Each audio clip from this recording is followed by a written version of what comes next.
Hello everyone and welcome back to my channel. My name is Shokwe and I'm going to be teaching you how to correctly fill your cakes today. The final hour before we let it go down red.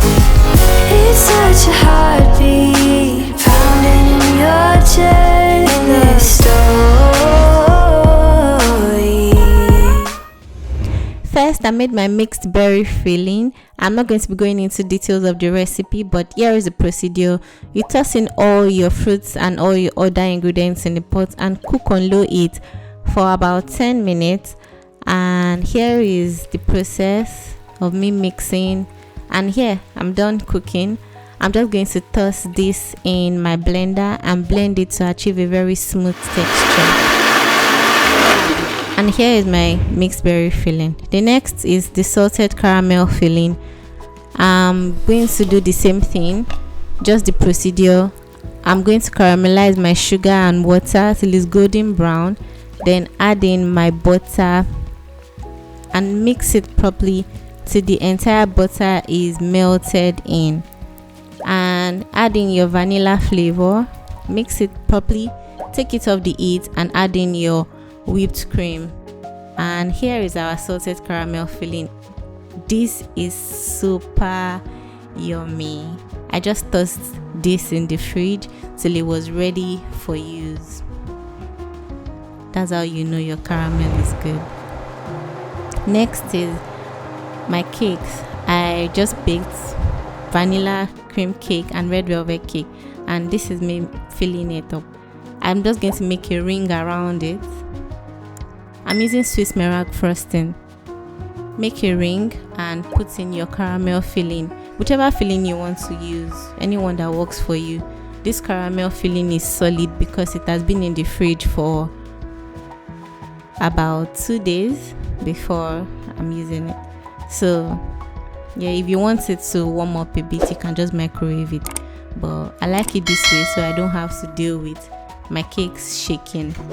And I'm working with Swiss meringue frosting, so here is me filling it, then covering it up with the Swiss meringue so I can have a solid, and stable cake. The same procedure, you make a ring.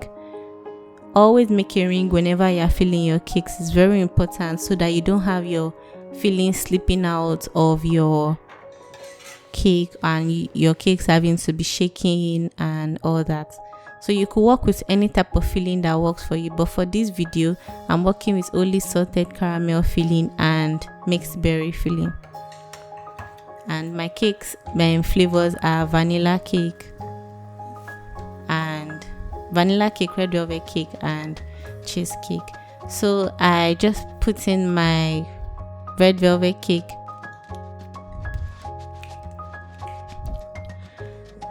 and I'm repeating the same procedure, making a ring. For this layer, I'm going to be putting my mixed berry sauce in there. Now, the thing about this type of filling or fillings that are liquid like this is that you have to shock it properly with your icing, so you don't have to have shaky cakes or your cakes having to slip. And that's the reason why I'm putting this Swiss meringue icing there, just to shock it up, so by the time I put my next layer of cake, the cake sticks directly in it and it is not shaking. You could decide to make more rings, whichever one works for you. Next layer is my cheesecake. It's been in the freezer for a while, so it is totally frozen and not shaking. So repeat all the procedures this way, depending on how many layers of cakes that you have to work with. You make a ring, put in your fillings, make a ring, put in your fillings. And to be on the safer side, you can add more icing on top of your fillings so that the cake that is coming on top of it gets to stick properly. So here, that's a very moist red velvet cake. Another tip to achieving a very moist cake is to put water at the base of your oven while you are baking. It works for me. I hope it works for you too. So I already trimmed my cake and here is a very smooth one. I'm just going to crumb coat this with the remaining icing that I have left. That's the Swiss meringue icing. And yeah, cover up all the crumbs, and so that we could have a smooth base to work with.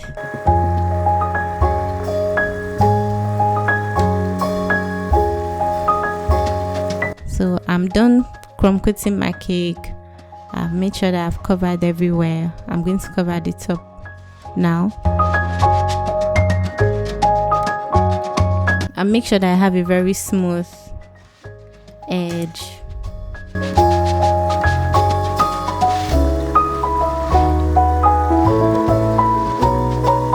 So always crumb coat your cakes. One is to achieve a leveled cake, neat sides, and also to get rid of burnt patches. Though my cakes are not burnt, but just in case you have burnt patches on the side, it's very important that you trim off the sides as well. So I tossed this in the fridge so it could cool. And here is the final outcome of the cake. I'll be making another video on how to decorate cakes, but here is the final outcome of this particular cake. I hope you love it, and I'll see you in my next video. Thanks for watching. Bye.